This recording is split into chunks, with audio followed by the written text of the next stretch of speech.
দাঁড়িয়ে আছে অনেক মায়াবী।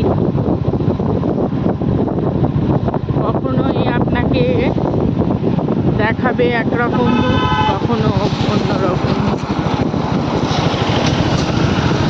যেমন এখন রোদ বৃষ্টির খেলা চলছে পাহাড়ে, কখনো রোদ কখনো মেঘে পুরো ঢেকে নিচ্ছে আমাদের।